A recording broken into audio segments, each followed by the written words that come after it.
ब्राह्मण या बहरूपिया शब्दों का भ्रमजाल भारत देश में ऐसे बुना गया कि यहाँ के लोग भ्रमित होकर रह गए। असल में हुआ क्या कि यूरेशिया से आए हुए बाहरी लोग भारत में जब पहुंचे तो यहाँ पर उन्होंने पता किया कि यहाँ सबसे उच्च कोटि में किस इंसानों को और सबसे ज्यादा विद्वान किनको कहा जाता है। उस समय यहाँ पर बुद्धिज्म फल फूल रहा था, खूब अच्छे से बुद्धिज्म फला फूला था और चारों तरफ बुद्धमय भारत था। तो बुद्ध धर्म में विद्वानों की एक श्रेणी होती है जिसको बमन कहा जाता है। बमन सम्राट अशोक अपने शिलालेखों में भी इसका उल्लेख करवाए हैं। चलिए मैं आपको इसको बताता हूँ भ्रम की सच्चाई क्या है। ब्रह्म ब्राह्मण भारत की सम्यक संस्कृति का शब्द है। भरहुत स्तूप में एक शिलालेख मिला है जिस शिलालेख को कलकत्ता संग्रहालय में सुरक्षित रखा गया है। इस अभिलेख को गौर से देखा जाए, इस पर बुम्ह देवो मानव को लिखा है। ठीक उसके बगल में बोधि वृक्ष बना है, यानी बोधि वृक्ष भगवान बुद्ध का सांकेतिक चिन्ह है और भगवान बुद्ध को ही बुम्ह देवो कहा जाता है। जूनागढ़ अभिलेख है जिस पर ब्राह्मण समड़ा लिखा है, जिसकी लिखावट निरंतरता में है, बीच में और पाली में च या दूरी का प्रयोग नहीं किया गया है। यानी समण संघ में जो वरीय भिक्षु हैं, जो वरिष्ठ भिक्षु हैं, उच्च कोटि के भिक्षु हैं, उन सबों को ब्राह्मण कहकर संबोधित किया जा रहा है।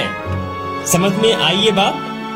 बुद्ध धर्म में या समण संघ में जो वरीय भिक्षु होते थे, विद्वान भिक्षु होते थे, उनको ब्राह्मण कहा जाता था, जैसा कि आप अभिलेखों में देख सकते हैं।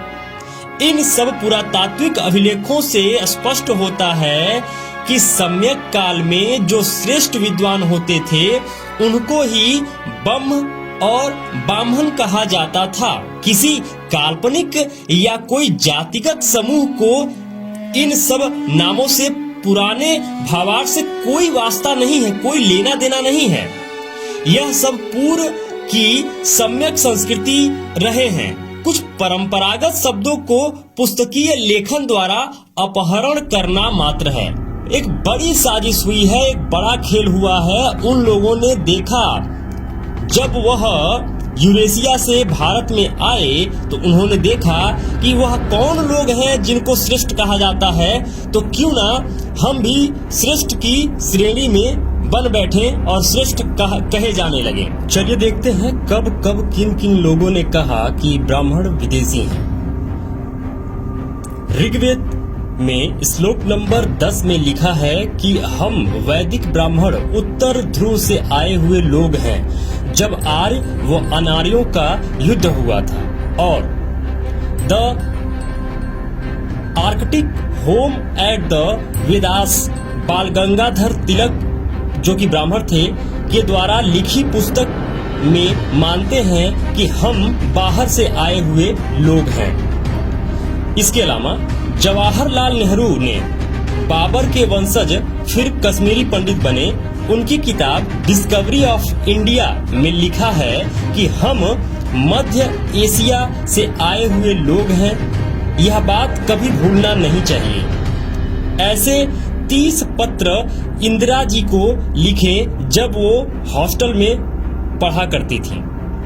इसके अलावा वोल्गा टू गंगा में पंडित राहुल सांकृत्यायन केदारनाथ के पांडे ब्राह्मण ने लिखा है कि हम बाहर से आए हुए लोग हैं और यह भी बताया कि वोल्गा से गंगा तट भारत कैसे आए।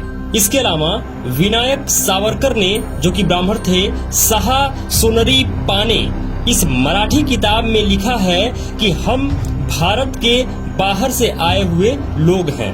इसके अलावा इकबाल कश्मीरी पंडित जो थे, जिन्होंने लिखा था सारे जहां से अच्छा हिंदुस्तान हमारा, उन्होंने भी लिखा है कि ब्राह्मण भारत के नहीं हैं, वह यूरेशिया से आए हुए लोग हैं।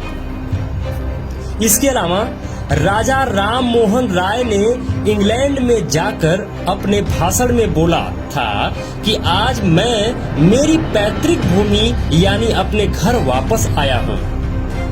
समझ में आया? राजा राम मोहन राय ने इंग्लैंड में जाकर अपने भाषणों में बोला था कि आज मैं अपनी पैतृक भूमि पर यानी अपने घर वापस आया हूँ। इसके अलावा मोहनदास करमचंद गांधी जो वैश्य थे ने 1894 में दक्षिण अफ्रीका के विधानसभा में लिखे एक पत्र के अनुसार बोला, हम भारतीय होने के साथ साथ यूरेशियन हैं, हमारी नस्ल एक ही है, इसलिए अंग्रेज शासक से अच्छे बर्ताव की अपेक्षा करते हैं। इसके अलावा ब्रह्मा समाज के नेता शुभचंद्र सेन ने 1877 में कलकत्ता की एक सभा में कहा था कि अंग्रेजों के आने से हम सदियों से बिछड़े चचेरे भाइयों का आर्य ब्राह्मण और अंग्रेज पुनर्मिलन हुआ है। इस संदर्भ में अमेरिका के सॉल्ट लेक सिटी स्थित यूटाह विश्वविद्यालय यूनिवर्सिटी ऑफ यूटाह यूएसए के मानव वंश विभाग के वैज्ञानिक माइकल बमसाद और आंध्र प्रदेश के विश्व विद्यापीठ विशाखापट्टनम के विभाग के वैज्ञानिक द्वारा संयुक्त तरीकों से 1995 से 2001 तक लगातार 6 साल तक भारत के विविध जाति धर्मों और विदेशी लोगों के खून पर किए गए डीएनए के परीक्षण से एक रिपोर्ट तैयार की गई, जिसमें बताया गया कि भारत देश की ब्राह्मण जाति के लोगों का डीएनए 99.96% यूरेशिया से मैच करता है, जो भारत के मूल निवासियों से मैच नहीं करता। जबकि सुप्रीम कोर्ट ने भी अपना फैसला दिया कि ब्राह्मणों का डीएनए भारत का नहीं है, यानी कि भारत में जो ब्राह्मण बन बैठे हैं यह एक्चुअल में भारत के ब्राह्मण बमन नहीं हैं, यह यूरेशिया से आए हुए यूरेशियंस हैं। ऐसे हजारों सबूत हैं हमारे पास, जितना इस छोटे से वीडियो में दिखाया जा सकता है हम आपको दिखाने और समझाने का कोशिश कर रहे हैं कि एक्चुअल में भारत का इतिहास क्या है और भारत के इतिहास को किस तरीके से तोड़ा गया है, मरोड़ा गया है, रौंदा गया है। एक्चुअल में और रियल भारत बुद्धमय भारत था, और आने वाले समय में अगर आप लोग जागृत होते हैं तो पुनः बुद्धमय भारत, सुखमय भारत, समृद्ध भारत की स्थापना की जा सकती है और की जाएगी। जबकि त्रिपिटक बौद्ध दर्शन में बामन बाग्गो नाम का पूरा चैप्टर है, बमन की चर्चा है, और सम्राट अशोक शिलालेख में भी बामन समन की प्रशंसा है, जो बुद्ध के अनुयायी हैं, जिन्हें विद्वान कहा जाता था। सारे बुरे कर्मों को छोड़ देता है वही बमण है। इसी शब्द को क्लासिकल संस्कृत में अनुवाद ब्राह्मण किया गया। ब्राह्मण शब्द भी ब्राह्मणों का नहीं है, ये भी बुद्ध मार्ग से चुराया गया है, क्योंकि ब्राह्मण शब्द धम्म लिपि पाली भाषा में लिखा ही नहीं जा सकता, आज भी कोई नहीं लिख सकता। इसीलिए बुद्ध का साहित्य इतिहास ब्राह्मणों नहीं लिखा, बल्कि मिटाने का जीवन भर काम किया।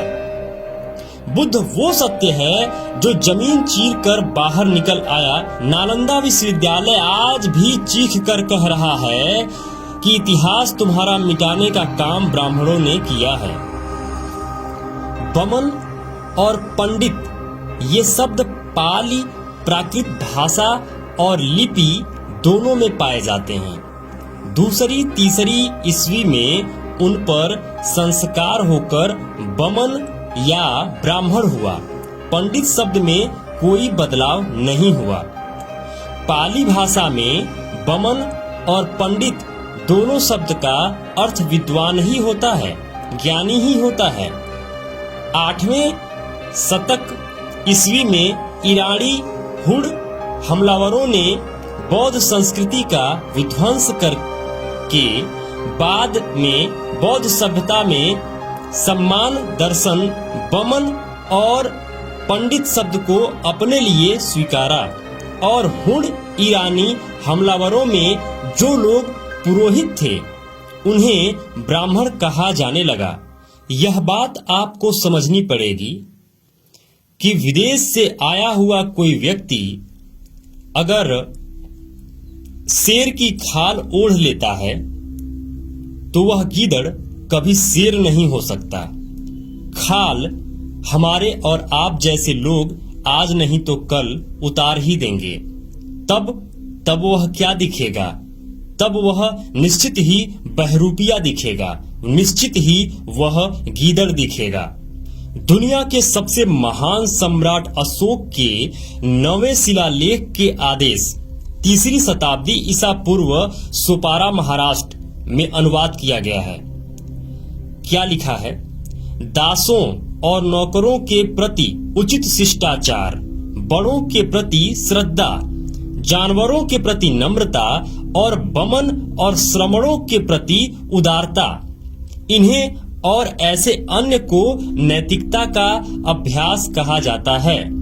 छत्रपति शिवाजी महाराज वास्तु संग्रहालय मुंबई का यह अवशेष आप देख रहे हैं जो सम्राट अशोक ने लिखवाया था। कुछ लोग भ्रमित हो जाते हैं कि सम्राट अशोक ने बमन और श्रमण ये 2 सेंटेंसों का इस्तेमाल किया है, जबकि आज मैं साफ क्लियर कर देना चाहता हूं कि यह जो बमन सेंटेंस है, बमन सेंटेंस पाली प्राकृत का सेंटेंस है जो विद्वान बौद्ध भिक्षुओं के लिए इस्तेमाल होता था, और श्रमण जो श्रमण सभ्यता थी, श्रमण संस्कृति थी, उसके लिए इस्तेमाल होता था। तो एक बात साफ और क्लियर है कि बमन और पंडित यह दोनों सेंटेंस जो है, यह दोनों शब्द जो है, यह पाली और प्राकृत का सेंटेंस है जो विद्वान भिक्षुओं के लिए इस्तेमाल होता था। तब ना ब्राह्मणी संस्कृति थी ना हिंदू संस्कृति थी। उस समय से इस्तेमाल होने वाला ये शब्द आज पाखंडी लोग अपने साथ लगाकर खुद को गौरवान्वित महसूस करते हैं।